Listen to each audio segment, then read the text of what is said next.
옛날에 내가 죽은 집, 히가시노 게이고. 건물은 잿빛으로 보였지만 전체의 원래 색깔은 흰색이었던 것 같다. 뾰족하게 솟은 커다란 지붕, 삼각형 지붕에 다락방 창문 2개가 나 있었고 그 한가운데쯤에 사각형 기둥으로 굴뚝이 솟아 있었다. 건물 주위에 울타리는 없는데 무슨 까닭인지 벽돌을 쌓은 간단한 문이 세워져 있었다. 그리고 그 문에서 건물 입구까지 콘크리트 길이 뻗어 있었다. 차에서 내려 건물로 다가갔다. 1층 창문은 폭이 좁은 나무판을 평행하게 붙여 만든 덧창인 비닐창으로 닫혀 있었다. 건물의 왼쪽 끄트머리가 안으로 조금 들어가 있고 바로 앞은 깊이가 있는 포치, 즉 건물 입구에 지붕을 갖추어 차를 대도록 한 곳이었다. 포치 안쪽으로 벽과 같은 잿빛을 띤 문이 있었고 그 왼쪽 1m 정도는 문보다 조금 튀어나와 있었다. 문 위와 옆을 살펴보았지만 문패는 없었다. 누가 사는 것 같진 않아. 사야카가 옆으로 다가와 말했다. 역시 별장인가? 그런 느낌이다. 초인종 같은 것도 눈에 띄지 않아서 오른손 주먹으로 3번쯤 문을 두드려 보았다. 단단하고 마른 소리가 울렸고 내 주먹이 닿은 곳만 먼지가 닦인 흔적이 선명하게 남았다. 예상대로 아무 반응도 없었다. 나는 사야카와 얼굴을 마주보고 어깨를 움츠렸다. 열쇠로 열어볼까?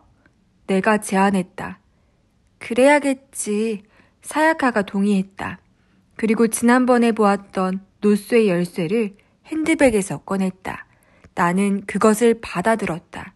문 왼쪽에 손잡이가 있었고 그 아래에 열쇠 구멍이 나 있었다. 나는 열쇠를 움켜쥔 손을 앞으로 내밀었다. 그러나 열쇠를 꽂으려는 순간 손을 멈췄다. 아니야, 틀려. 내가 말했다. 틀리다니? 열쇠 구멍이 틀려. 이건 여기 열쇠가 아니야. 확인 삼아 집어넣어 보려고 했지만 열쇠 구멍에 비해 열쇠가 너무 두꺼워서 들어가질 않았다. 역시 안 맞아. 그럴 리가. 사야카가 곤혹스러운 표정으로 나를 울려다보았다. 여기까지 왔는데 열쇠가 안 맞다니. 그럼 지도와 열쇠는 아무런 관계도 없다는 거야? 아니, 관계가 없을 것 같진 않아.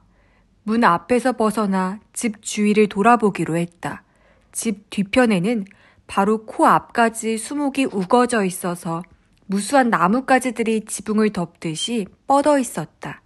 현관 정반대편에 문 크기만한 금속판이 붙어 있는 것을 내가 발견했다. 한쪽에 경첩이 붙어 있는 걸로 보아 열릴 게 분명했다. 창고일까? 바로 옆에서 사야카가 말했다. 그럴지도 몰라. 그건 그렇고 어떻게 열지? 겉으로 보기에는 손잡이라 할 만한 게 없었는데 손바닥에 들어올 정도 크기의 노쇠 금속판이 정확하게 손잡이 위치에 붙어 있었다. 게다가 그 금속판은 조금 전 보았던 도로 표지와 마찬가지로 옆을 바라보는 사자 형태가 조각되어 있었다. 이게 뭐지? 나보다 먼저 사야카가 그 금속판으로 손을 뻗었다. 표면을 어루만지듯 움직이자 그것이 옆으로 살짝 움직였다. 그녀가 아! 하고 나지막한 소리를 질렀다. 내가 그녀와 자리를 바꾼 뒤 금속판을 옆으로 밀듯이 힘을 넣었다. 오랫동안 사람 손길이 닿지 않아서 그런지 상당히 뻑뻑했다. 그러나 금속판은 삐걱거리는 소리를 내면서도 옆으로 미끄러졌다. 그리고 안에서 열쇠 구멍이 나타났다.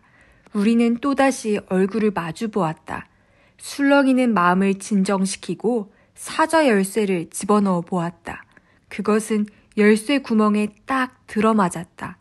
천천히 오른쪽으로 돌려보았다.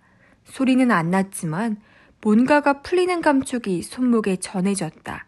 열쇠를 빼내려 하자 열쇠는 빠지지 않고 삐걱삐걱 소리를 내며 문이 열렸다. 문 안쪽에 나타난 것은 지하로 내려가는 계단이었다. 계단 안쪽은 컴컴한 어두움뿐. 아무것도 보이지 않았다. 지하실이라. 내가 중얼거렸다. 사야카가 열쇠를 반대 방향으로 돌려서 열쇠 구멍에서 빼냈다. 그러고는 그것을 내려다보며 말했다. 아버지는 왜 현관 열쇠가 아니라 지하실 열쇠를 가지고 계셨을까? 지금부터 그걸 알아보려는 거 아니야?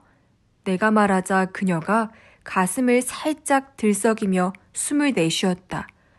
그렇지. 자, 들어가 볼까? 멋대로 들어가도 괜찮을까? 내가 장난기 어린 표정을 지으며 말했다. 그럼 누구한테 허락받지? 그건 그렇다는 듯 그녀가 살며시 고개를 끄덕였다. 들어간다. 잠깐만, 기다려. 사야카가 내 오른팔을 붙잡더니 고개를 숙이고 눈을 감았다. 호흡과 마음을 가라앉히는 모양이었다. 미안해. 왠지 좀 무서워서. 그럼 우선 나 혼자 들어가서 안쪽 상황을 살펴보고 나올까? 아니야. 그녀가 고개를 저었다. 나도 갈래. 이건 내 문제잖아. 대답을 찾고 싶어하는 사람도 나고. 그야 그렇지. 내가 말했다. 차에서 손전등을 꺼내와 지하로 내려가는 계단으로 발길을 내딛었다. 차가운 공기가 바닥에 고여 있었는지 발목에 싸늘한 기운이 전해졌다. 희미하게 먼지와 곰팡이 냄새가 풍겼다. 계단을 내려가자 약 180cm에서 90cm 크기의 다다미 반장 정도의 공간이 나왔고 그 옆에 L자 모양 손잡이가 붙은 철문이 있었다. 손전등으로 비추면서 손잡이를 돌렸다. 금속 장치가 풀리는 감촉이 느껴져서 그대로 밀자 문이 안쪽으로 열렸다. 그곳은 콘크리트 벽으로 둘러싸인 네모난 방이었다. 넓이는 서너 평쯤 되어 보였다. 천장에는 거미집이 매달려 있고 벽은 곰팡이로 거무스름했다. 바닥에는 목재와 벽돌 등이 아무렇게나 방치되어 있었다. 이 집을 지을 때 쓰다 남은 것일지도 모른다.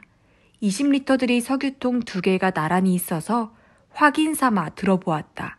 하나는 텅 비었고 다른 하나는 조금 들어있었다. 불을 켜려고 했지만 벽에서 스위치를 찾을 수 없었다. 천장에 전구 하나도 설치되어 있지 않았으니 당연한 일이긴 했다. 전구를 끼우는 소켓조차 없었다. 이 집 주인도 여기 들어올 때는 손전등을 사용하나? 내가 말했지만 사야카는 고개를 갸웃거릴 뿐이었다. 방 안쪽에 더 작은 방이 있었는데 알루미늄 샤시 미닫이가 달려 있었다. 열어보니 안쪽에 위로 올라가는 계단이 나 있었다. 집 안에서는 이 계단을 이용해 지하실로 내려오는 듯 했다. 오랫동안 아무도 드나들지 않았는지 계단 층계에는 먼지가 수북이 쌓여 있었다. 아무도 안 계십니까? 위를 향해 말을 건네보았다. 내 목소리가 계단 위 공간에서 살짝 울려 퍼지는 것 같았다. 그러나 대답은 없었다. 역시 아무도 없는 것 같군. 올라가 보자고. 계단에 카펫이 깔려 있는 걸 보니 그곳에서 신발을 벗는 모양이지만 나는 무시하고 신발을 신은 채로 올라갔다. 신발 신고 들어가도 돼? 사야카가 걱정스러운 목소리로 물었다. 신경 쓰이면 벗어도 되겠지만 양말이 새까매질 텐데. 잠시 머뭇거렸지만 그녀도 결국 운동화를 신은 채 내 뒤를 따라왔다. 다 올라가자 벽으로 에워싸인 짧은 복도가 나타났다. 복도 막다른 곳이 보이고 바로 앞 옆쪽으로 나무로 된 문이 있었다. 그리고 벽에는 알루미늄 샤시 창문이 나 있었다. 빛이 차단된 것은 외부의 미늘창 때문일 것이다. 계단은 2층으로 계속 이어져 있었다. 나는 창을 열고 좌우로 열고 닫게 되어 있는 두 짝의 덧창인 쌍바라지 미늘창도 바깥으로 밀어서 열었다. 태양빛이 들어오진 않았지만 그래도 꽤 밝아졌다. 짙은 녹색을 기본으로 한 벽지에 그려진 섬세한 꽃 모양까지 환하게 드러났다. 창문 반대편 벽에는 둥근 액자 안에 과일 그림이 장식되어 있었다. 먼저 복도 막다른 곳에 보이는 문의 손잡이를 잡고 천천히 당겨보았다. 그러자 문에서 난데없이 거미집이 툭 떨어진 바람에 소스라치게 놀랐다. 순간적으로 몸을 뒤로 뺐다. 안쪽으로 시선을 돌리자 어스름하고 좁은 공간 한가운데 하얀 양변기가 놓여있는 모습이 눈에 들어왔다. 나는 사야카를 돌아보며 씁쓸한 미소를 지었다. 처음 열어본 곳이 화장실일 줄이야. 어느 집에나 다 있잖아. 그녀의 얼굴도 부드럽게 풀어졌다. 그건 그렇지만 바로 앞에 세면기가 있어서 시험 삼아 수도꼭지를 틀어봤지만 물은 한 방울도 나오지 않았다. 화장실은 못 쓰겠네. 내가 말하자 사야카가 살짝 겸연쩍은 표정을 지었다. 화장실 문을 닫고 이어서 또 다른 문 손잡이로 손을 뻗었다. 돌리면서 밀자 삐걱거리는 소리가 나면서 문이 열렸다. 공기가 희미하게 흔들리는 것이 내 뺨에 느껴졌다. 오랫동안 밀폐되어 있었다는 의미일 것이다. 우리가 나간 곳은 현관 홀이었다. 오른쪽에 현관이 있고 정면에 문이 유리를 끼운 문이 있었다. 왼쪽은 벽이었고 그 앞에는 양쪽 손잡이가 달린 단지가 다리 4개짜리 받침대 위에 올려져 있었다. 다시 말해 현관 쪽에서 보자면 홀 좌우에 문이 나 있고 정면에 단지가 놓여 있는 것이다. 현관문 좀 열어줄래? 그래야 앞으로 드나들기 편하잖아. 알았어. 사야카가 먼지 때문에 원래 무늬를 거의 알아볼 수 없는 현관 매트를 넘어서 디딤돌 위에 내려섰다. 그 사이에 나는 현관 옆에 놓여있는 신발장 문을 열고 안을 살펴보았다. 안에 들어있는 것은 운동화 2켤레와 검은 구두 1켤레, 그리고 갈색 여자 구두 1켤레 뿐이었다. 신발장 밖으로는 1켤레도 나와 있지 않았다. 이 정도 규모의 집에 신발이 고작 4켤레라는 건 이상했다. 물론 만약 사람이 살고 있다고 가정했을 때의 이야기이긴 하지만 잠깐만.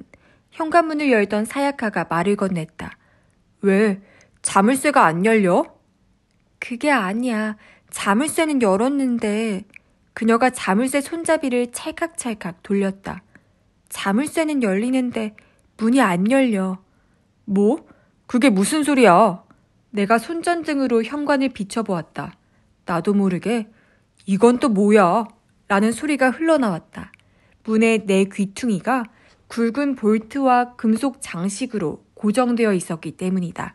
그런 상태로는 문을 열 방법이 없다. 왜 저런 걸 달아놓았을까? 글쎄, 모르리군. 나는 허리에 손을 얹고 매우 단단해 보이는 볼트와 금속 장식을 바라보았다. 다만 이걸로 확실하게 밝혀진 건 있지. 이 집의 현재 출입구는 우리가 통과한 지하실 입구뿐이라는 거야. 그렇기 때문에 우리가 손에 넣은 사자 열쇠도 그쪽이었던 거고. 뭐 때문에 그렇게 불편하게? 아마 무단 침입을 막기 위한 장치겠지. 그렇지만 이렇게까지 하면 여기 사는 사람들이 사용할 때도 불편할 텐데. 나는 팔짱을 꼈지만 합리적인 해답을 찾을 가능성은 없었다. 하는 수 없이 멍하게 신발장 위에 걸려있는 액자로 시선을 돌렸다. 거기에는 어느 항구를 그린 그림이 들어있었다. 요트 여러 척이 정박해 있었다. 불현듯 기묘한 감각이 뇌리를 스치고 지나갔다. 그러나 그런 위화감이 어디에서 오는 건지는 나도 알 수 없었다. 방에 들어가 보지 않을래? 사야카가 말했다. 그녀의 말에 내 생각이 중단되었다. 그래, 들어가 보자. 신발을 신은 채 다시 홀로 올라가 문이 유리를 끼운 문을 밀었다. 문은 삐걱거리는 소리를 내며 열렸다. 그곳은 거실 같았다. 천장이 높은 것은 건물 내부의 2층 또는 여러 층을 천장 없이 훤하게 뚫어놓은 구조인 후키누케로 되어 있었기 때문이었다. 중앙에는 소파와 탁자, 벽 쪽에는 피아노가 놓여 있었고 한쪽 귀퉁이에는 벽돌로 만든 난로가 있었다. 지붕의 굴뚝과 연결되어 있는지 난로 연통이 위로 뻗어 있었다. 문 바로 옆 벽에 스위치 3개가 붙어 있어서 전부 눌러보았다. 그러나 불은 하나도 켜지지 않았다. 차단기가 내려간 것뿐이라면 괜찮지만 수도와 마찬가지로 전기까지 끊긴 상태라면 아무래도 좀 불편하다. 나는 손전등으로 발 밑을 비추면서 실내로 들어섰다. 털이 길고 따뜻해 보이는 융단이 깔려 있었다. 뭔가가 조용히 숨을 죽이고 있는 듯한 기척도 느껴졌다. 어둡고 왠지 무섭다. 사야카가 내 팔을 붙들고 말했다. 우리 창문 좀 열자. 남쪽으로 보이는 곳에 널찍한 알루미늄 샤시창 2개가 있었다. 그것을 열고 비닐창까지 개방했다. 눈부신 햇살이 비쳐들 거라고 예상했는데 그 정도는 아니었다. 어느새 하늘이 잔뜩 흐려지기 시작했다. 밤부터 비가 내릴지도 모른다던 사야카의 말이 떠올랐다. 그래도 손전등은 필요 없을 정도로 거실이 밝아졌다. 나는 다시 한번 실내를 둘러보았다. 탁자와 피아노 모두 고르게 먼지에 뒤덮여 있었다. 피아노 위에 연지색 옷을 입은 프랑스 인형이 놓여 있었다. 머리가 긴 여자아이 인형으로 둥글고 큰 눈이 이쪽을 향하고 있었다. 인형의 머리도 조그만 어깨도 먼지로 허여스름하게 변해 있었다. 우리가 들어온 문에서 서 있는 곳까지 2사람의 발자국이 점점이 찍혀 있었다. 다른 발자국은 없었다. 다시 말해 아주 오랫동안 아무도 이곳에 발을 들여놓지 않았다는 뜻이다. 창 위에는 원형 시계가 걸려 있었는데 11시 10분을 가리킨 시각에 멈춰 있었다. 나는 내 시계를 내려다봤다. 오후 1시 5분을 가리키고 있었다. 사야카가 피아노로 다가가더니 그 위에 세워져 있던 악보를 들여다보았다. 그 악보 역시 먼지로 변색되어 있었다. 바이엘이야. 그녀가 중얼거렸다. 그것이 초심자용 피아노 교본 이름이라는 것쯤은 나도 알고 있었다. 이 집에 피아노를 배우기 시작한 사람이 있다는 뜻인가? 아니, 있었다고 해야겠지. 사야카가 우울한 표정으로 악보를 넘겼다. 펼쳐진 면 말고는 테두리가 조금 누렇게 변했을 뿐 새 책처럼 하얗다. 이상한 집이로군. 내가 말했다. 한동안 아무도 살지 않은 건 분명해. 그런데 별장 느낌도 아닌걸? 사야카는 대답이 없이 여전히 악보만 응시하고 있었다. 그게 무슨 문제라도 있어? 내가 물어보았다. 여전히 그녀는 말이 없었다. 이윽고 마치 두통을 이겨낼 때처럼 눈썹을 찡그리더니 손가락으로 관자놀이를 눌렀다. 나는 입을 다물고 그녀의 표정을 바라보며 긴장했다. 이곳에 온 성과가 예상보다 빨리 나타난다는 생각이 들었기 때문이다. 그러나 그녀는 얼마 안 있어 손을 내려뜨렸다. 그녀의 온몸에서 힘이 빠져나가는 게 느껴졌다. 미안해. 그녀가 나를 쳐다보지 않고 사과했다. 뭔가 떠오를 것 같은 느낌이 들었어. 근데 착각이었나 봐. 괜한 기대만 갖게 했네. 착각인지 아닌지는 알 수 없지. 내가 말했다. 조급해할 거 없어. 시간은 아직 충분해. 그래. 그렇지만 이런 유령의 집 같은 곳에 정말 뭔가가 있기는 할까? 있다면 그것을 찾아낼 수 있을까? 이런 곳까지 함께 와달라고 매달려 놓고 이제 와서 마음 약한 소리를 하면 안 된다는 걸 알지만 뜻대로 되는 일이 아니라는 건 이미 각오했잖아. 내가 그녀의 머리를 손가락으로 가리키며 말을 이었다. 어쨌거나 20년 만에 힘겹게 그쪽 자물쇠를 여는 일이니까. 그러자 사야카가 자기 머리에 손을 얹더니 녹이 안 쓸었어야 할 텐데 라며 힘없이 웃었다. 나는 별 생각 없이 피아노를 쳐다봤다. 순간 인형과 눈이 마주쳐 가슴이 철렁 내려앉았다. 옆방 문을 열어보았다. 1미터쯤 되는 짧은 복도가 있고 그 앞은 식당이었다. 4인용 식탁이 놓여 있었다. 식탁 위에는 조그만 관엽식물 화분이 장식되어 있었다. 물론 식물은 모조품일 것이다.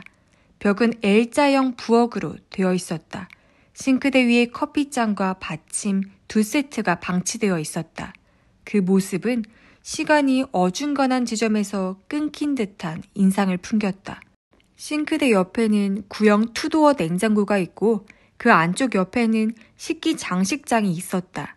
장식장 안에는 크고 작은 접시, 컵, 찻잔, 밥그릇 등이 적당하게 진열되어 있었다. 서랍 속도 살펴보았다. 안에 든 나이프와 포크 종류가 희미하게 빛을 발했다. 식탁 옆 잡지 꼬지에 잡지 한 권이 들어있어서 꺼내보았다. 그것은 증기기관차 사진만 실려있는 잡지였다. 발행 연도를 보니 지금으로부터 약 20년 전이었다. 꽤 오래전 책이로군. 이런 책이 왜 있을까? 나의 지적에 사야카도 고개를 갸웃거렸다. 잡지의 마지막 쪽을 펼쳐보았다. 연필로 조그맣게 쓴 500엔이라는 글씨가 보였다. 그것으로 의문이 풀렸다. 헌책방에서 산 책인 것 같아. 증기기관차에 관심을 가진 사람이 있었겠지. 잡지를 잡지 꼬지에 집어넣으며 말했다. 그런데 좀 이상해. 뭐가? 그런 취미 관련 책을 식당 잡지 꼬지에 넣어둘까? 순간 말문이 막혔지만 가볍게 대답했다. 그야 보는 사람 마음이지. 그 말에 사야카는 아무런 대꾸도 하지 않았다. 부엌 반대편에는 장지문이 달려 있었다. 열어보니 그곳은 다다미 6장짜리 전통 일본식 방이었다. 구석에 작은 도코노마, 즉 다다미방 정면에 바닥을 한층 높여 만들어 놓은 곳이 보였다. 벽에 걸린 족자는 수묵화 같았다. 가치가 있는 것인지 아닌지 나로서는 판단할 길이 없었다. 방 한가운데에 아담한 탁자가 놓여 있었다. 다다미 위를 신발을 신은 채 걷는 건 아무래도 좀 거부감이 느껴져서 장지문 앞에서 신발을 벗었다. 다다미는 차갑고 습했지만 다행히 곰팡이는 피어있지 않았다. 우선 창문부터 열었다. 그 정도면 1층은 그럭저럭 손전등 신세를 지지 않고 둘러볼 수 있을 것 같았다. 탁자에는 작은 덮개가 깔려있고 그 위에 금속 재떨이와 스틸 담배 케이스가 놓여 있었다. 나는 담배 케이스 뚜껑을 열어보았다. 담배 10개비가 들어있었다. 봉이라는 상표였다. 봉이라는 담배가 지금도 있나? 라고 중얼거리면서 한 개비를 꺼내 냄새를 맡아보았다. 담배 향은 거의 사라지고 없었다. 잠깐만 이리 와봐. 식당에 있던 사야카의 목소리가 들렸다. 왜? 나는 방에서 나가 신발을 신었다. 저거. 그녀가 손가락으로 가리킨 것은 조금 전 거실을 통해 들어온 문 위쪽이었다. 팔각형 모양의 벽시계가 걸려 있는데 딱히 의심스러운 점은 없었다. 저게 뭐? 이상하지 않아? 그녀가 말했다. 저것도 11시 10분을 가리키고 있잖아. 거실에 있었던 시계랑 똑같이. 그러고 보니 나는 문을 열고 거실 시계를 다시 한번 확인했다. 사야카가 말한 대로였다. 왜 그럴까? 두 시계가 같은 시각에 멈춰버리다니. 보통은 있을 수가 없는 일이잖아. 전혀 없다고 할 수는 없지만 분까지 똑같은 건 확률적으로 720분의 1이지. 12시간 곱하기 60분이라는 계산에서다. 의도적으로 했다고 보는 게 타당하겠다. 11시 10분에 무슨 의미가 있다는 뜻일까? 아마도. 물론 이곳에서 사람이 생활했을 때에는 양쪽 시계 다 움직였겠지. 겉보기에는 양쪽 다 건전지 방식이었다. 이곳 주인이 마지막으로 이곳에서 나갈 때 건전지를 빼냈을 것이다. 그리고 시계바늘을 11시 10분에 맞췄다. 그런 행위를 머릿속에 그리자 까닭 모를 불안감이 몰려들었다. 의미를 알 수 없기 때문에 불안해지는 것이다. 어쨌든 2층으로 올라가 보자. 내 제안에 사야카 역시 석연치 않은 표정으로 고개를 끄덕였다. 거실에서 현관 홀을 지나 조금 전 계단으로 돌아갔다. 그때 계단 옆에 있는 배전반이 눈에 띄었다. 그걸로 불편함이 해소될지도 모른다는 기대를 품고 차단기를 올렸지만 전류가 공급되는 기미는 없었다. 소용없네. 내가 한숨을 내쉬며 말했다. 주인이 이 집을 버린 모양이야. 이 집을 더 이상 쓸 생각이 없는 걸까? 그렇게밖에는 안 보인다. 수도도 끊겼고. 발 밑을 비추면서 계단을 올라갔다. 다 올라가자 왼쪽에 문이 있고 오른쪽에는 좁은 복도가 나 있었다. 바닷속 같은 정적이 감돌았다. 먼저 문을 열었다. 컴컴할 거라고 예상했는데 뜻밖에도 안에는 빛이 스며들었다. 정면에 창이 있었고 그곳에서 거실을 내려다볼 수 있는 구조였다. 조금 전에 본 원형 벽시계가 아래쪽에 비스듬히 내려다 보였다. 방 넓이는 다다미 4장 반 정도 될까? 창가에 책상이 놓여 있고 그것을 사이에 둔 형태로 침대와 책장이 좌우 벽에 배치되어 있었다. 침대에는 파랑과 초록이 교차하는 체크무늬 커버가 씌워져 있었다. 나는 가볍게 숨을 들이마셔 보았다. 여러 해 동안 방치해 두었는지 곰팡이 냄새가 감도는 공기가 코끝을 스쳤다. 아이 방인 것 같군. 침대 크기를 보고 내가 말했다. 그래, 그것도 남자아이. 사야카가 말했다. 남자아이? 왜? 저걸 봐. 그녀가 손가락으로 가리킨 것은 책상 옆에 걸린 책가방이었다. 검은색 책가방은 남자아이만 쓰잖아. 과연 그렇군. 그녀의 말이 납득하며 고개를 끄덕인 뒤 다시 고개를 갸웃거렸다. 책가방이 있는 걸 보니 여리가 별장은 아닌 것 같아. 여기서 생활을 했다는 뜻인데. 그런데 갑자기 어딘가로 가버렸다는 거야?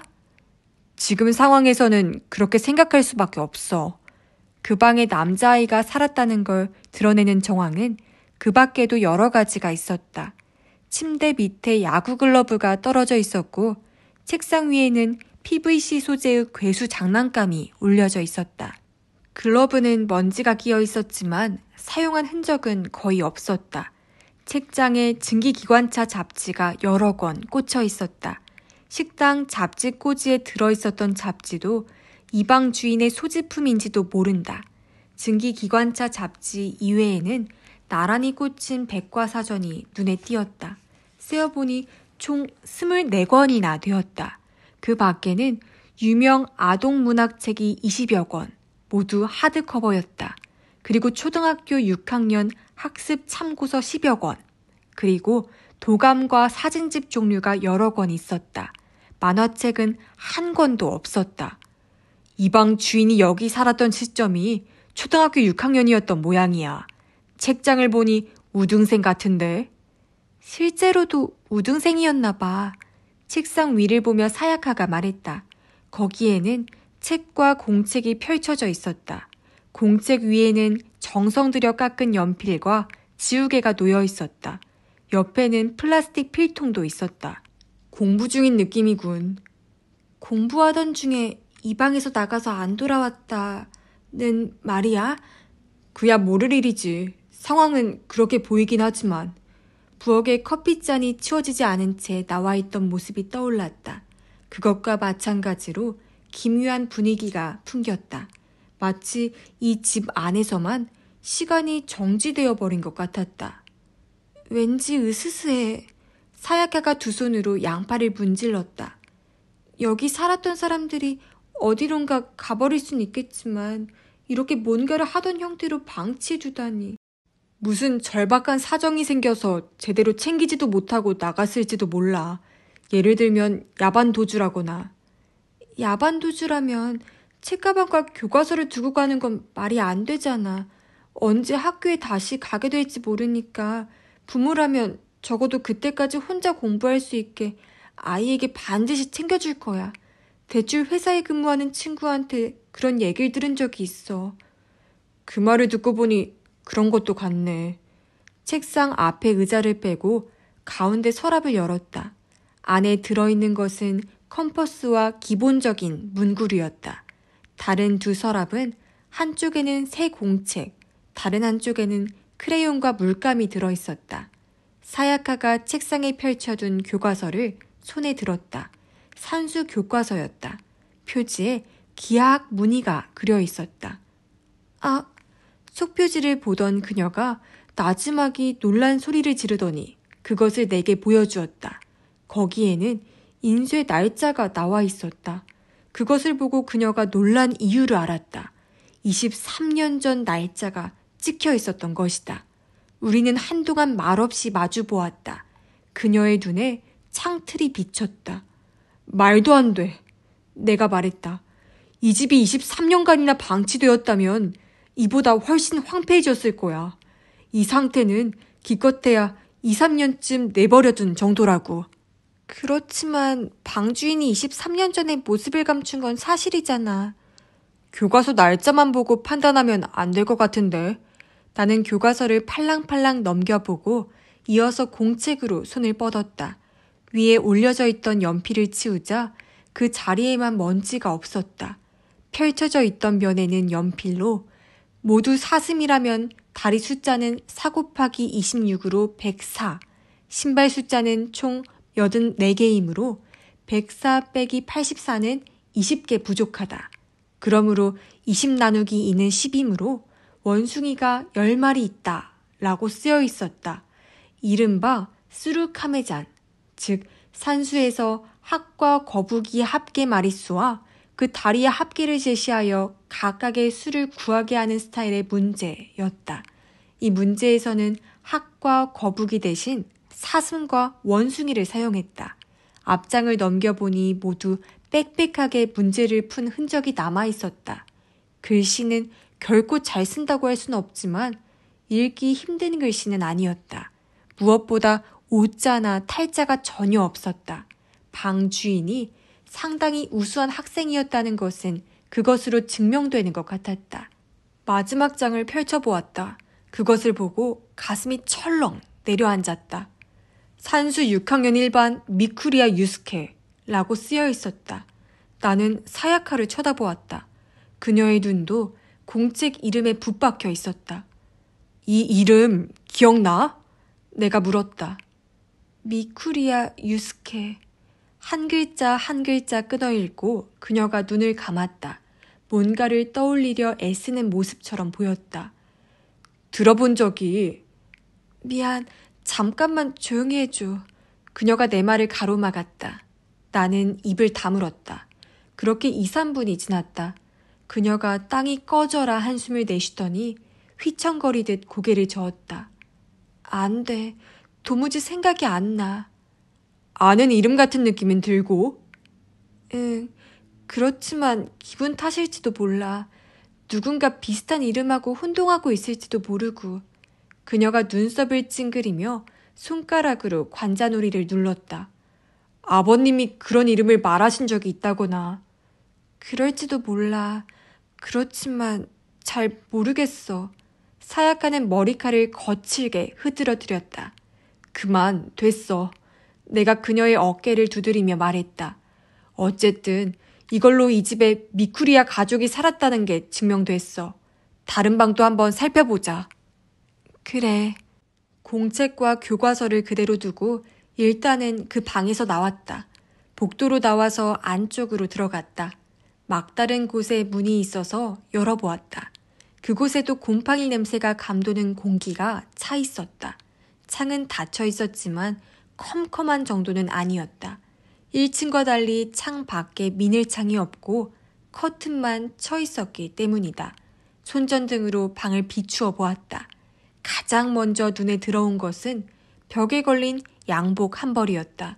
언뜻 보기에는 마치 사람이 서 있는 모습이라 가슴이 철렁 내려앉았다.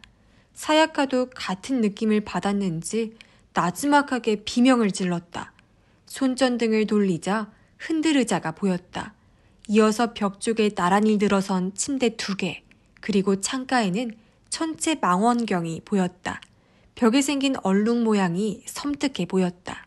모든 게 지독하게 오랜 시간에 걸쳐 서서히 썩어가는 것처럼 느껴졌다. 을에 집이 가지고 있어야 할 온기는 사라진 지 이미 오래였다.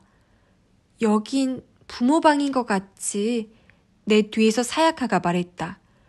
그럼 가족이 셋이었다는 건가? 그렇게 말하며 안으로 들어가 커튼을 젖히고 창을 열었다. 창으로 흘러든 습기 찬 공기가 먼지를 흩날렸다. 사야카가 흔들 의자로 다가가더니 그 위에서 뭔가를 집어들었다. 낡은 걸레처럼 보였는데 그게 아니었다. 거기에는 실이 연결되어 있었고 그 실은 바닥에 뒹굴고 있던 실타래와 이어져 있었다. 겉보기엔 푸른빛이 살짝 감도는 회색으로 보이지만 본래는 선명한 푸른색이었을지도 모른다. 목도리라도 뜨는 중이었나? 그게 아니라 스웨터 같아. 사야카가 그렇게 말하며 내 쪽으로 보여주었다. 이걸 봐. 원 모양이지. 이건 목둘레 부분이야. 아주 작군. 아이용이야. 아들에게 입히려고 뜬 게 아닐까? 유스케의 스웨터일까? 아마도. 사야카가 조심스러운 손놀림으로 그것을 다시 흔들의자에 내려놓았다. 유스케의 어머님도 이걸 뜨는 도중에 사라져버린 걸까? 그랬겠지. 사야카가 살짝 건드렸는지 흔들의자가 미세하게 흔들렸다. 이 집에 들어와서 움직이는 것을 처음 본다는 생각이 들었다. 다시 한번 실내를 둘러보았다. 책장이 하나 있고 거기에는 그저 명색뿐인 책이 들어있었다. 아들에 비하면 부모는 독서가가 아니었던 모양이라고 생각하며 가까이 다가가 책등을 보았다. 그런데 조금 뜻밖이었다. 육법 전서를 필두로 민법, 형법 등의 법률 전문서가 늘어서 있었기 때문이다. 그렇다면 아버지의 직업이 법률가란 말인가? 하지만 그렇다고 하기엔 책이 너무 적었다. 도무지 알 수가 없네. 내가 말했다. 분명 누군가가 살았던 흔적은 있어. 그런데 중요한 뭔가가 빠져있는 것 같아. 뭐랄까? 표현은 잘 못하겠지만 뭔가 아귀가 안 맞는 느낌이야. 그건 나도 마찬가지야. 사야카가 벽 쪽에 있는 작은 책상으로 다가갔다. 그 위에는 책꽂이가 놓여 있었고 역시 전문서로 보이는 책 몇 권이 꽂혀 있었다. 그러나 그녀는 그런 책들에는 흥미를 보이지 않고 맨 위에 서랍을 열었다. 그리고 안에서 뭔가를 꺼냈다. 뭐가 있어? 내가 물었다. 안경. 은색태의 둥근 안경을 나에게 보여주었다. 렌즈를 보고 그녀가 조금 의아해하는 표정을 지었다. 돋보기 같아. 가까이 다가가 그녀의 손에서 안경을 집어들었다. 렌즈는 분명 볼록 렌즈였다. 원시라고 생각할 수도 있겠지만 어쩌면 유스케는 상당히 늦게 태어난 외동아들일지도 모른다. 그 밖에 눈에 띄는 물건은 없어? 내가 서랍을 가리키며 물었다. 다른 건... 사야카가 손을 넣더니 체인이 달린 둥근 금속재 물건을 꺼냈다. 그것이 무엇인지는 금방 알 수 있었다.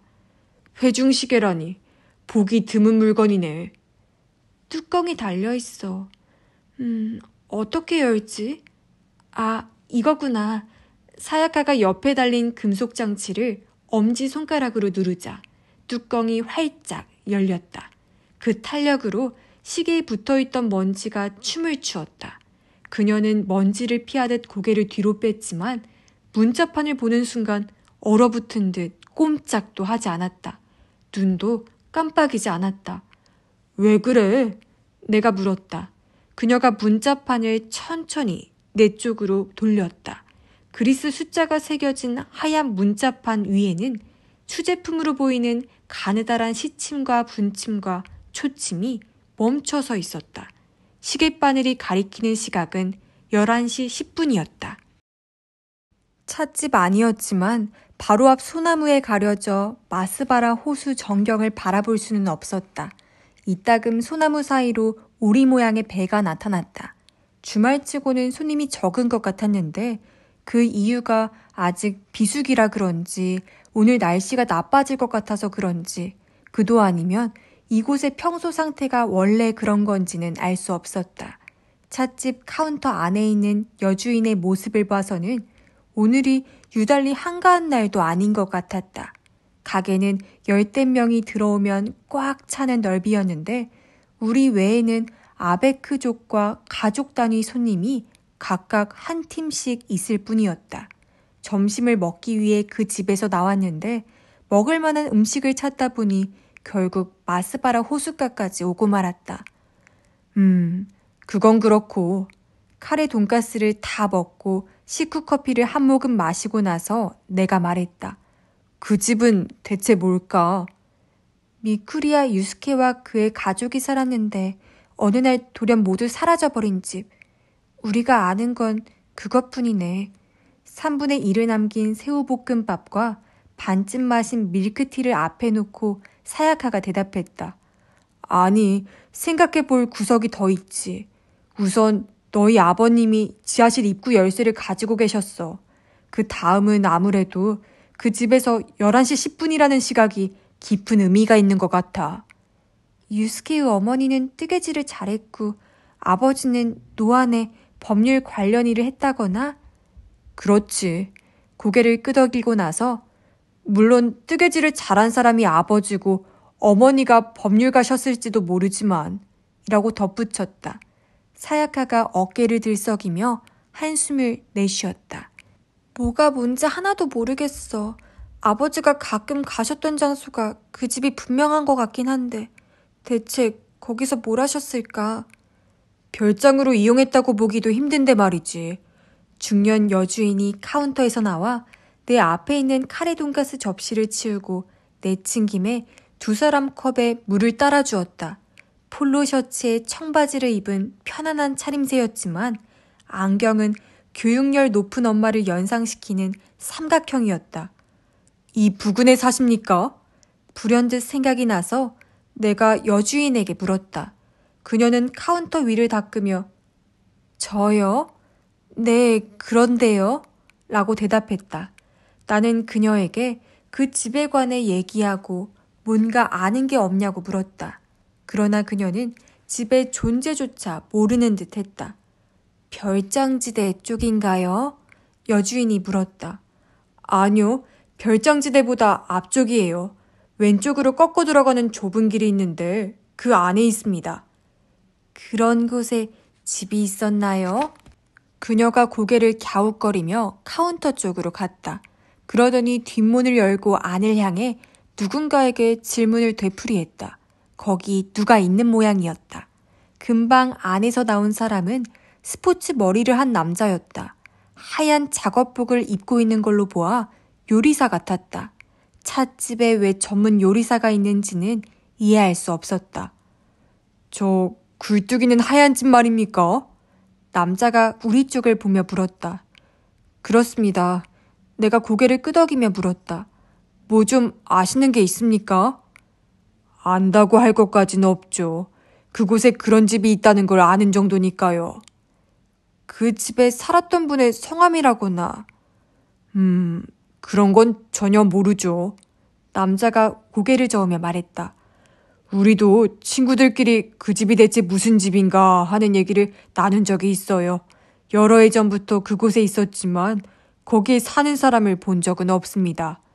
예전에는 사람이 살았던 것 같긴 한데 병으로 다 죽어버렸다느니 어느 부자가 세금 대책으로 별장을 짓고 방치해 두었다느니 온갖 소문은 떠돕니다만 확실한 건 아무것도 모르죠. 언제부터 있었나요? 글쎄요. 얼마나 됐을까? 남자가 팔짱을 꼈다. 적어도 최근 10여 년 동안은 새로 짓지 않았을 겁니다. 아마 훨씬 전이겠죠. 20년 전까지는 안 될까? 아니, 잘 모르겠습니다. 사람은 보신 적이 없다고요? 그래요. 그래서 기분이 안 좋죠. 하긴 이 주변에는 그런 건물이 드물진 않아요. 파산한 회사의 휴양소도 얼마 전까지 있었으니까. 그곳에는 건물뿐만이 아니라 수영장과 테니스 코트까지 망가진 채 꽤 오랫동안 방치되어 있었죠. 남자는 여주인 쪽을 보며 웃더니 다시 이쪽을 보고 물었다. 그런데 손님들은 그 집과 무슨 연관이라도? 아니요, 딱히 관계는 없습니다. 그 집 근처에서 지질 조사를 하고 싶은데 주인을 알면 일단 연락이라도 해둘까 해서요.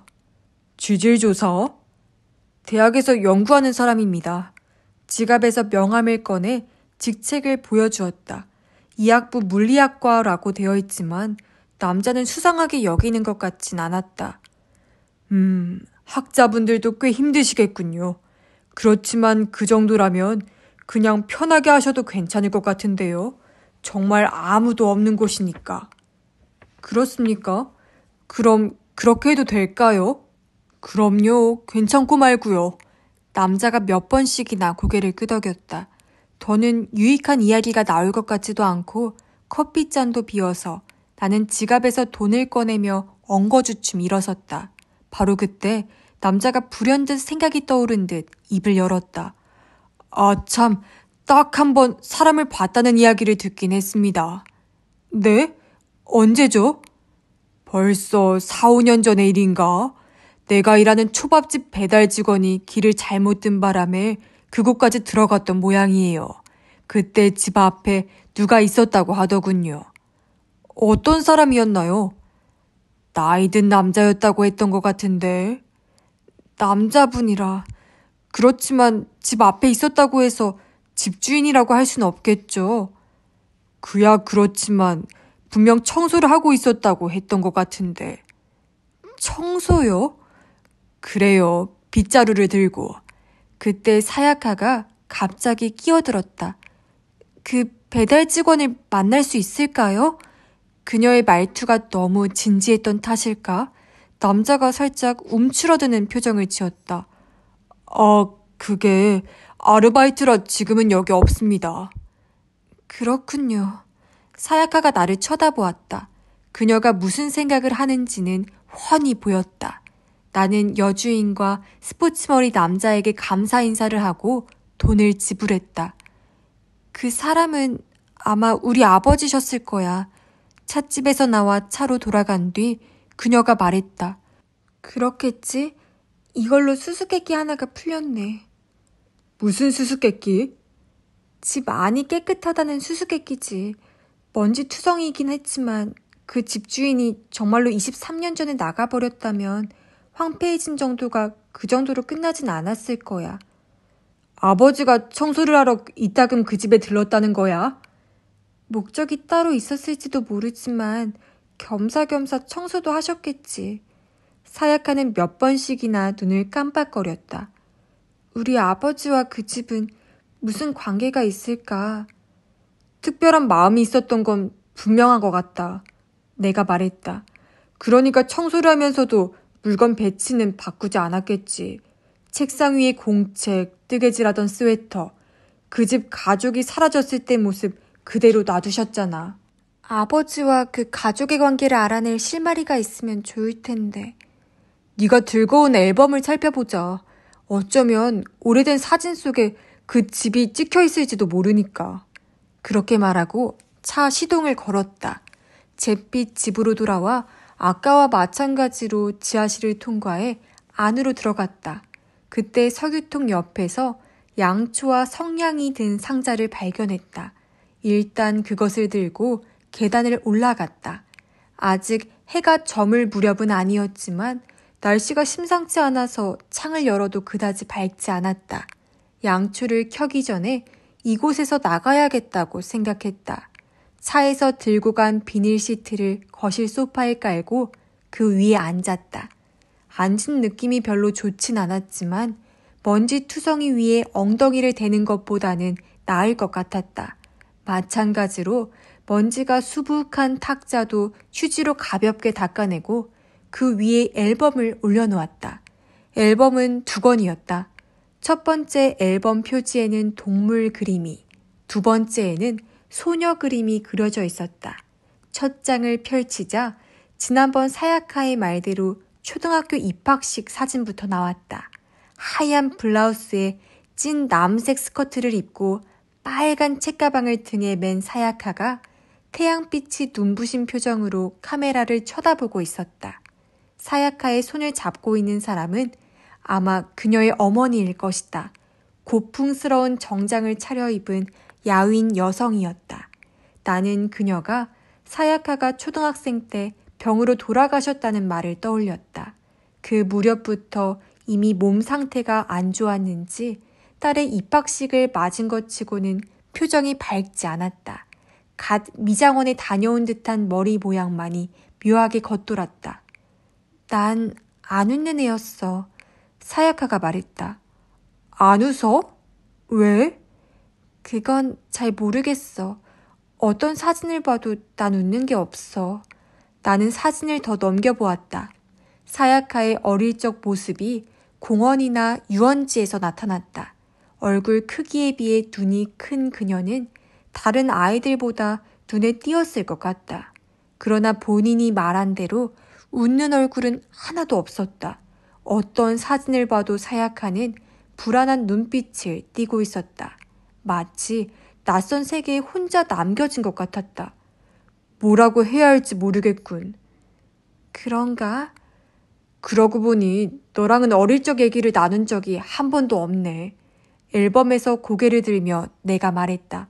6년이나 사귀었는데 말이야. 하긴 그러니까 너에게 어릴 적 기억이 없다는 것도 몰랐지만 말이야. 그런 화제가 나온 적도 없잖아. 너도 어릴 적 얘기는 안 꺼냈고. 나 역시 네 어릴 적 얘기는 하나도 모르는걸. 옛 이야기는 안 꺼내는 게 암묵적인 약속이었던 것 같군. 미래 이야기도. 사야카가 조금 싸늘한 말투로 말했다.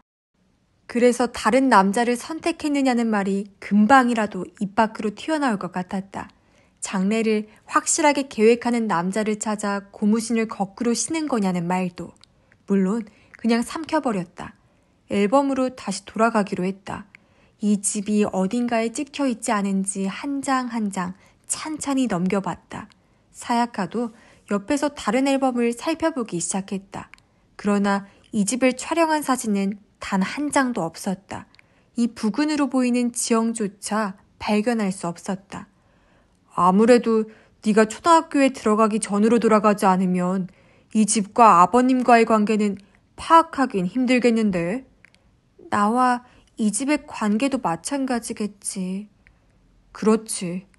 앨범을 다시 한번 처음부터 살펴보기로 했다. 사야카의 아버지가 모습을 드러내기 시작한 것은 셋째 장 부근부터였다. 반소매의 노타이 셔츠를 입고 운전기사용 모자를 살짝 비스듬히 쓴 모습이 트레이드 마크 같았다. 현관 앞에서 부녀 둘이 나란히 찍은 사진이 있었다. 찍은 사람은 그녀의 어머니였을까? 낯익은 현관이었다. 그녀의 집은 오기쿠보에 있었다. 데이트가 끝나고 그녀를 자주 바래다 주면서 그 무렵에 봤던 광경과 그다지 다르지 않았다. 다른 점이 있다면 건물이 조금 새롭게 느껴진다는 정도일까? 아니야. 나는 금세 그 생각을 부정했다. 다른 점이 또 하나 있었다. 소나무가 없어. 응? 큰 소나무 말이야. 너희 집 현관에 심어져 있었잖아. 확실하게 기억나. 사야카가 그 사진을 보더니 고개를 끄덕였다. 그 나무를 심은 건 내가 초등학교에 들어간 뒤일 거야. 조금 뒤쪽 사진에는 나올 것 같은데. 앨범을 넘기자 그녀의 말대로 그 해 겨울로 보이는 사진에 소나무가 찍혀 있었다. 그렇다면 여름이나 가을에 심었을 것이다. 무슨 심경의 변화로 소나무를 심었을까? 글쎄, 사야카가 고개를 갸웃거렸다. 너희 가족은 꽤 오래전부터 오기쿠보 집에 살았지. 내가 묻자 사야카가 잠시 침묵하며 고개를 갸웃거렸다. 아니야? 내가 물었다. 그렇진 않은 것 같아. 자신이 없는 말투로 그녀가 대답했다. 이사 왔단 뜻이야? 그런 얘기를 들은 적이 있어서 전에는 요코하마 쪽에 살았대. 언제까지? 자세한 건 나도 몰라. 그저 막연히 내가 갓난아기 때일 거라고 생각했을 뿐이지. 그러면 혹시 내가 집게 손가락으로 앨범을 톡톡 두드리며 말했다. 이사 온 시기는 네가 입학하기 직전이었을지도 모르겠다. 그렇다면 새 집에 들어오면서 나무 심을 생각을 하는 것도 이상하지 않으니까. 사야카가 허를 찔린 표정을 지었다. 그렇게 생각해 본 적은 없는데. 전입신고를 했으면 주민표에 기재되어 있었을 텐데. 쓰여 있었던 건 기억나는데 정확한 날짜는 잘 모르겠어. 별로 관심이 없었으니까. 그럴 수도 있겠다는 생각을 하며 내가 고개를 끄덕였다. 어쩌면 전에 살던 곳에서 무슨 일이 있었을지도 모르지. 내 기억을 없애버릴 만한 사건? 그래. 사야카가 미간을 찌푸리며 생각에 잠겼다. 불쾌감과 불안감이 한데 뒤섞인 표정이었다. 요코하마 어디쯤에 살았는지는 알아? 미도리구라고 들은 것 같기도 해. 어쩌면 틀리지도 모르지만. 부모님에게서 거기 살았을 무렵 이야기를 들은 적은 없고? 없어. 그렇게 말하고 나서 그녀가 한숨을 내쉬었다. 바보같이 이 지경으로 아무것도 모르면서 용케 지금까지 살아왔다니. 마음 쓸 거 없어. 나도 우리 집 이름 모르는 게 많아. 믿기 어렵겠지만 난 할아버지 할머니 이름도 몰라. 나도 몰라. 만난 적도 없는데 뭐. 우리 할머니는 내가 중학교 들어갈 무렵까지 살아계셨어. 그렇지만 이름을 알 필요는 없었지. 그냥 할머니라고 부르면 대답해 주셨으니까. 싱거운 농담이었지만 사약하는 미소를 지었다. 그건 그렇고 친척은 없었던 거야? 없는 모양이야. 그래서 내 결혼식에 친척 사진을 찍을 때도 모양새가 안 좋을 것 같아서 친구들에게 많이 와달라고 부탁했을 정도인걸. 나는 앨범으로 시선을 떨어뜨렸다. 사야카의 신부 모습을 상상하자 가슴이 조금 갑갑해졌다. 그런 기분을 눈치챘는지 그녀도 어색한 듯 입을 다물었다. 내가 얼굴을 들고 그녀를 배려하며 밝은 표정으로 물었다. 식은 교회에서 했어? 응. 그럴 줄 알았다. 웨딩드레스 잘 어울렸을 것 같은데. 그렇지도 않았어. 사야카가 살짝 웃었다. 그래도 친척이 없어서 남편 부모님이 이상하게 생각하지는 않으셨어? 나도 은근히 걱정했는데 꼭 그렇지도 않으시더라고. 시댁은 우리 쪽에 친척이 없는 걸 오히려 좋게 생각하셨어. 말 많은 친척이 있으면 관습 차이니 뭐니 일일이 꼬투리를 잡는데 그럴 염려는 없었으니까. 그렇군. 있을 수 있는 일이라고 생각하며 고개를 끄덕이고 두 번째 앨범으로 손을 뻗었다. 그 앨범의 첫째 장은 설날 사진이었다.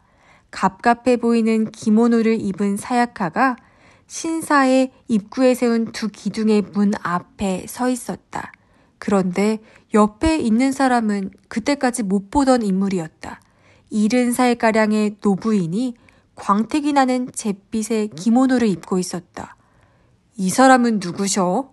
사진을 가리키며 물어보았다. 아, 이 할머니. 사진을 본 사야카의 얼굴이 순식간에 부드러워졌다. 옛날에 우리 집에 자주 놀러 오셨던 분이셔.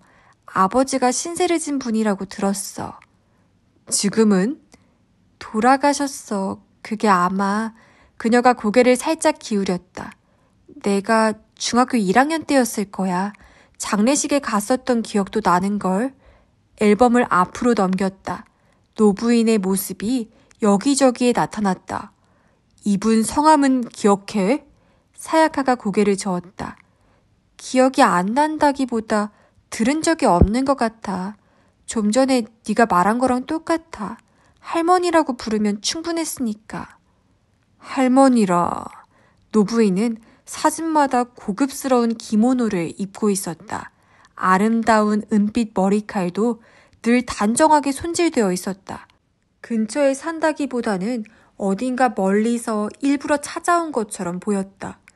이 할머님은 어디 사셨어? 글쎄, 장례식에 갔었다며. 어디였어? 그게 아버지가 운전하는 차를 타고 가서 어딘지 잘 모르겠어. 그녀가 침울한 목소리로 말했다. 미안해. 네가 사과할 일은 아니야. 나는 쓴 웃음을 웃으며 앨범을 넘겼다.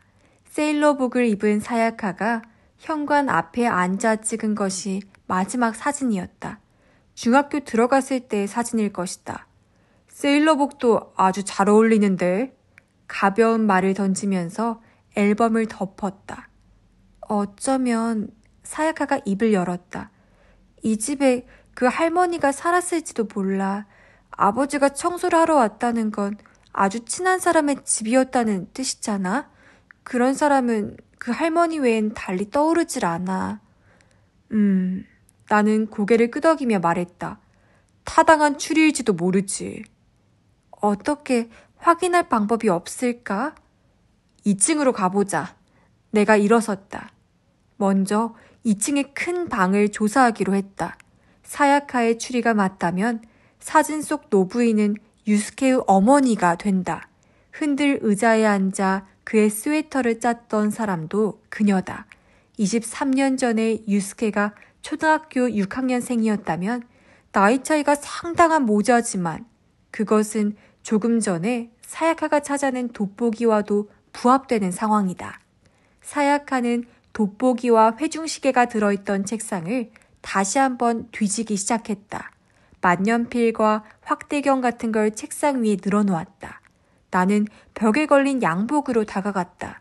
먼지로 허옇게 뒤덮여 있었고 벌레 먹은 흔적도 심했지만 원래는 광택이 나는 차분한 밤색 옷감 같았다. 윗옷 안주머니 밑에 미쿠리아라는 자수가 새겨져 있었다. 이어서 작은 옷장 안을 조사했다. 거기에는 밖에 걸린 것과 비슷한 낡은 양복 2벌과 연배가 있는 여성이 입을 만한 수수한 원피스 1벌이 걸려있을 뿐이었다. 양복 윗옷 안을 보았지만 그 옷에는 미쿠리아라는 자수가 없었다. 옷장 아래 붙어 있는 서랍을 열어보았다. 거기에는 성서 한 권이 들어있었다. 팔랑팔랑 넘겨보았다. 성서 사이에 작은 종이 2장이 끼어 있었다. 무슨 입장권 같았다. 인쇄가 흐려졌지만 동물원이라는 글자는 판독할 수 있었다. 그리고 한 장에는 어른, 다른 한 장에는 어린이라고 쓰여 있었다. 부모가 아이를 데리고 동물원에 갔을 때 그 입장권인 듯 했다. 옷장 다음으로 벽장을 조사해 보기로 했다. 다다미 반장 넓이도 안 되는 작은 벽장이었다. 방 전체 크기에 비하면 수납 공간이 매우 작았다. 그 벽장 안에는 작은 상자와 종이봉투 몇 개가 들어있었다. 그것들을 하나하나 점검해 보았지만 안은 모두 비어 있었다. 상자와 봉투를 꺼내는 사이 그 안쪽에 다른 뭔가가 있는 게 보였다. 그것은 금속으로 된 녹색을 띤 작은 상자였다. 나는 양팔을 뻗어 그것을 들어 올리려 했다. 그러나 그 상자의 중량은 내 예상을 뛰어넘었다. 앞에 있던 상자와 봉투를 치우고 나서야 그 금속 상자가 작은 금고라는 걸 알았다. 빈 상자와 봉투는 그것을 감추기 위한 것임이 틀림없다. 나는 사야카를 불러 금고를 보여주었다. 열려? 그녀가 물었다. 나는 문을 잡아당겨 보았다. 꿈쩍도 하지 않았다. 잠겨 있어. 간단한 다이얼 자물쇠지만 어림짐작으로 열 수 있는 물건은 아닌 듯 했다. 망가뜨릴 수밖에 없겠군. 헌데 차에 실어둔 공구로 감당할 수 있을지 없을지.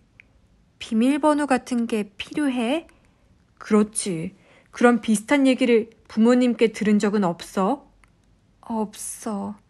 하긴 그럴 테지. 나는 한숨을 내쉬었다. 그리고 금고를 열 방법을 생각했다. 사야카는 옆에서 벽에 걸린 양복 윗옷을 만지고 있었다. 오래된 양복이네. 라고 중얼거렸다. 그러더니 아! 하고 나지막이 소리를 질렀다. 내가 그쪽으로 시선을 돌렸다. 왜 그래? 뭐가 들어있어. 그녀가 안주머니에 손을 넣고 뭔가를 끄집어냈다. 검은 가죽 지갑이었다. 그 안에서 지폐를 몇 장 꺼내더니 나에게 보여주었다.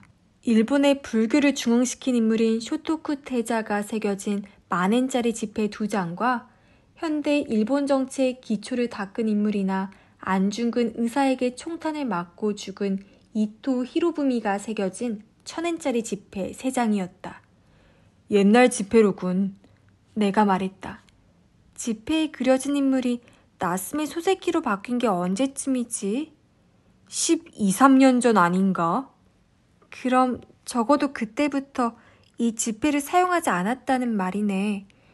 그렇겠지. 아, 뭐가 또 있어. 사야카가 지갑의 다른 칸에서 명함 절반 정도 크기의 종이 조각을 꺼냈다. 흑백 사진이었다.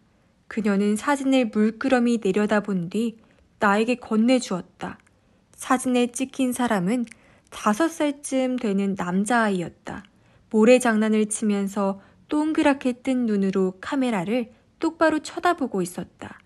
매우 영리한 인상을 풍겼다. 유스케일까? 사야카가 말했다. 그런 것 같군. 아는 사람이야? 몰라. 그렇지만 다시 한번 사진을 손에 들고 고개를 갸웃거렸다. 어째 본 것 같은 기분도 들어. 어릴 땐 못 만났더라도 어른이 된 뒤에 알게 됐을 수도 있지. 아는 남자들 중에 이 아이랑 닮은 사람은 없어? 내 말을 듣고 그녀는 한참 동안 사진을 응시했다. 그러나 결국 고개를 저었다. 생각이 안 나. 그렇군. 아참, 지갑에 동전은 없어? 동전? 없는 것 같은데 왜? 동전에는 제조 연원일이 찍혀 있잖아. 이 집에 사람이 살았던 연대를 추리하는 실마리가 될 것 같아서. 이야기를 하면서 옷장 속에 들어있던 양복 주머니를 뒤졌다. 지갑이나 동전은 들어있지 않았다. 퍼뜩 생각이 나서 양복 바지를 내 키에 맞춰 보았다. 나보다 덩치가 많이 작은 인물이 입었던 옷 같았다. 허리는 표준 사이즈였다. 유스케의 방에는 동전이 있을지도 몰라. 사야카가 말했다. 그럴지도 모르겠다. 좋아, 여긴 일단 이 정도로 해두고 건너편 방을 살펴보자.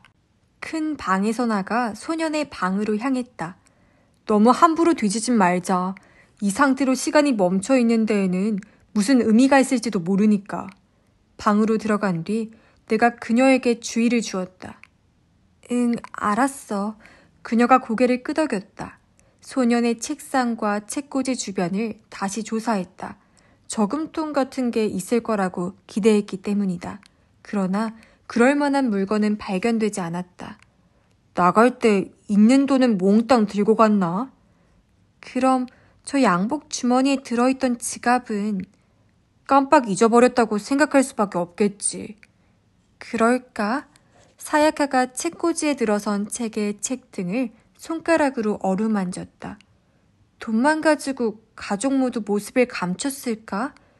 소중한 증기기관차 책도 안 챙기고 마음에 드는 책만 챙겨가고 여기 있는 건 남은 책일지도 모르지. 그러나 그녀는 여전히 납득이 안 간다는 표정이었다. 곧이어 동화책 한 권을 꺼냈다. 왕자와 거지라는 제목의 책이었다. 판권이 23년 전 날짜야. 마지막 책장을 보여주며 그녀가 말했다. 산수 교과서랑 똑같아. 다른 책은 어떨까? 다른 책 2-3권을 뽑아 살펴보았다. 역시 같은 시기에 나온 책이었다. 잡지도 살펴봤지만 모두 다 같았다. 23년 전 이후로 나온 책은 없는 것 같았다. 이걸로 확실해진 거지. 23년 전에 이 집 사람들이 모두 사라진 거야. 그렇지만 1층 식당에 있었던 잡지는 판권이 20년 전이고 게다가 헌책방에서 산 책이었어. 그렇다면 그 잡지가 놓인 것은 그보다 나중이지. 그렇지만 사야카가 엄지손가락을 깨물었다. 꺼낸 책을 책꽂이에 다시 꽂으면서 생각을 정리했다. 혹시 사야카의 말처럼 미쿠리아 일가족이 모습을 감춘 것이 23년 전이라면 식당에 있는 잡지는 다른 사람이 들고 왔다는 말이 된다. 다른 사람이라면 사야카의 아버지밖에 생각할 수 없다. 그렇다면 뭐 때문에 그런 일을 하셨을까? 마지막 한 권을 책꽂이에 꽂는 순간 책등에 아무것도 인쇄되지 않은 작고 하얀 책이 눈에 띄었다. 안쪽에 숨겨뒀기 때문에 지금까지 알아차리지 못한 모양이었다. 꺼내보았는데 그것은 아무래도 보통 책이 아닌 것 같았다. 표지에조차 아무것도 쓰여있지 않았다. 의아하게 여기며 책장을 넘겼다. 그리고 엉겁결에 소리를 질렀다. 첫째 장 첫 줄에는 이렇게 쓰여 있었다. 5월 5일 맑음. 오늘부터 일기를 쓴다. 글씨는 상당히 유치했지만 산수공책의 글씨체와 비슷했다.